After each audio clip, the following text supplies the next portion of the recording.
This is the last footage of Hannah Reid alive. Watch carefully. In just 27 seconds, she walks past this camera and disappears forever. At 9:14 p.m. on a quiet Thursday night, a security camera mounted to a streetlight on Maple Street records a young woman walking home. She's wearing a gray hoodie, black leggings, and white sneakers. Her phone is in her right hand, earbuds in, head slightly lowered. She looks like every other person walking home after a long day. Calm, distracted, unaware. That woman is Hannah Reid, 24 years old, and this footage is the last confirmed moment she was alive. She walks past the camera and vanishes into a 40-meter stretch of road where no cameras exist. She is never seen again. Hannah was predictable in the best way. A graduate student in psychology, lived alone, called her mom every night, texted her best friend when she got home. She hated surprises, loved routines, and every Thursday, she studied late at Greenleaf Cafe,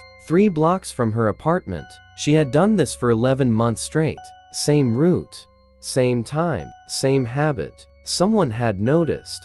Police later recovered footage from inside Greenleaf Cafe. At 8:52 p.m., Hannah sits near the window, top open, headphones in. But she isn't alone. In the far corner, a man sits at a table with no food, no drink, just his phone in front of him. He glances up every few seconds at her. His name is Daniel Cross. He leaves the cafe exactly 3 minutes after Hannah does. Between Maple Street and Hannah's apartment is a section of sidewalk not covered by any camera. Street lights work, houses line the road, but no surveillance. A gap most people would never notice. Daniel had, because weeks earlier, his phone search history shows streets without cameras near Maple Street.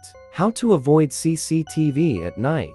Detectives studied the Maple Street footage frame by frame. Second 1, Hannah walks into view. Second 8, she adjusts her hoodie. Second 15, she glances slightly to her left. Second 19, her pace slows. Second 22, her head tilts, like she hears footsteps. Second 25, she reaches toward her phone. Second 27, she exits the frame. That's it. No scream, no struggle, no sign of fear, just subtle awareness, like she realized someone was behind her. Too late. At 9:16 p.m., Hannah's phone makes a 4-second call to her own voicemail. Investigators believe this happened when her phone was squeezed during a struggle. The audio captured only fabric rustling and a sharp exhale. Then the phone was shut off manually.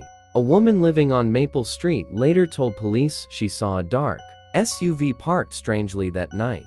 Engine on, lights off. She assumed someone was waiting for a friend. She went inside and never looked again. Daniel, 38, worked as a delivery driver. He had a prior complaint for stalking a woman 2 years earlier. Charges dropped for lack of evidence. He lived 20 minutes away. He had no reason to be near Maple Street, except Hannah. His phone records placed him in the area 12 different nights over the previous month, always around p.m., always for about 10 minutes. Watching. At 9:20 p.m., a traffic camera to intersections away catches a dark SUV speeding through a yellow light. The plate is partially visible. It matches Daniel's vehicle. Police searched his SUV. Under the passenger seat, Hannah's earbud case. In the trunk, fibers matching her hoodie. On the floor mat, soil from Pine Ridge Woods, 14 miles outside town. Daniel said he had never met Hannah.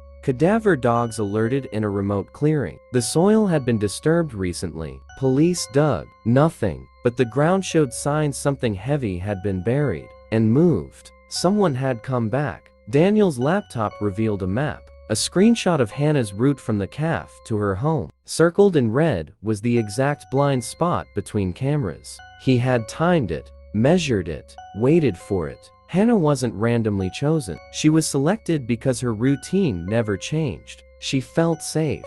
That's what made her vulnerable. Daniel was arrested for kidnapping and presumed murder, but without a body, the case stalled. He refused to speak. Hannah has never been found. All police truly have is 27 seconds of video, 27 seconds of a normal walk home, 27 seconds before life disappears. If Hannah had walked 10 steps faster, if she had called a friend, if she had taken a different route, those 27 seconds would have meant nothing. But they meant everything, because they are the last proof Hannah Reid was alive. Somewhere between two cameras, Hannah Reid vanished, and no one knows where she is to this day. Right after Hannah disappears from the Maple Street camera, the case becomes something investigators would later describe as a crime that happened in plain sight, but left no scene behind.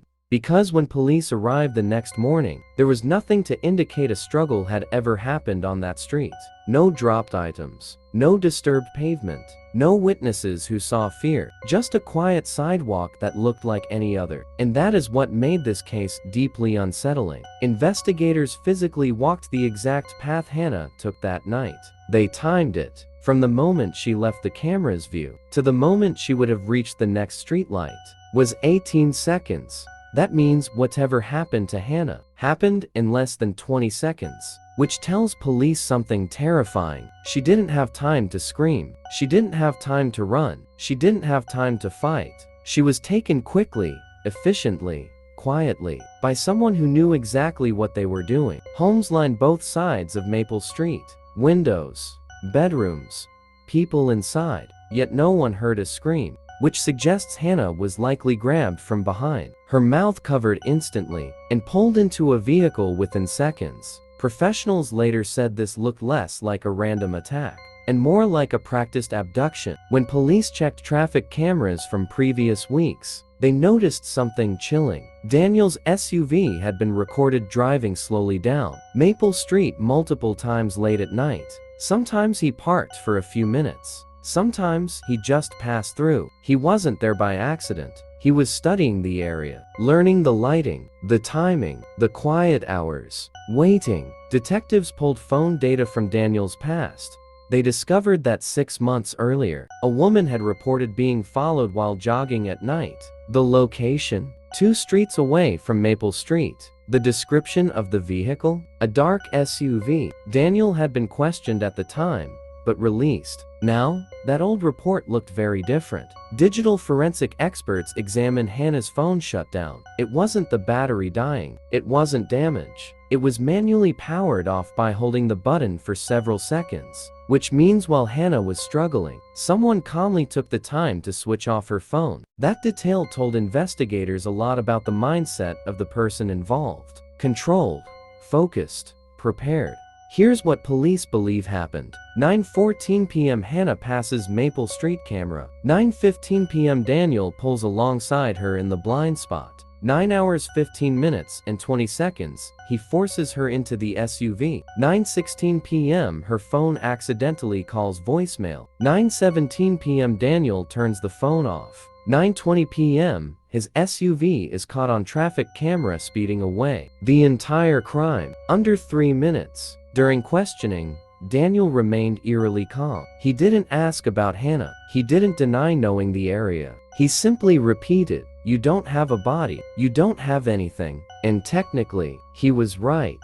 Everything was circumstantial. Everything pointed to him, but nothing proved where Hannah was. Police expanded the search radius around Pine Ridge Woods. Volunteers, drones, dogs, ground teams. For 12 days, they found old trash, animal remains, camping sites, but not Hannah. It was as if she had been removed from existence. A criminal psychologist reviewed the case. Her conclusion chilled the room. This offender didn't act on impulse. He chose Hannah weeks before. He watched her routine. He learned her comfort. He waited for the perfect moment. This is predatory patience. Daniel hadn't just attacked someone. He had hunted. The hardest part for Hannah's family wasn't the not knowing. It was watching that 27-second video over and over. Seeing her alive.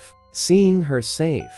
Knowing danger was already behind her, and she had no idea. Months later, police reviewed CAF footage again, this time with enhanced zoom. They noticed Daniel wasn't just watching Hannah. He was watching the clock on the wall, timing her, waiting for her to leave. Hannah Reid didn't disappear because she made a mistake. She disappeared because someone studied her life closely enough to know exactly when she would feel safest. Between 2 cameras, on a familiar road, just minutes from home, and all we have left are 27 seconds of video. Somewhere in that 40-meter blind spot, Hannah Reid's life ended. And the only reason we know where is because of a camera that caught 27 seconds too late. Please follow my channel for more chilling videos like this.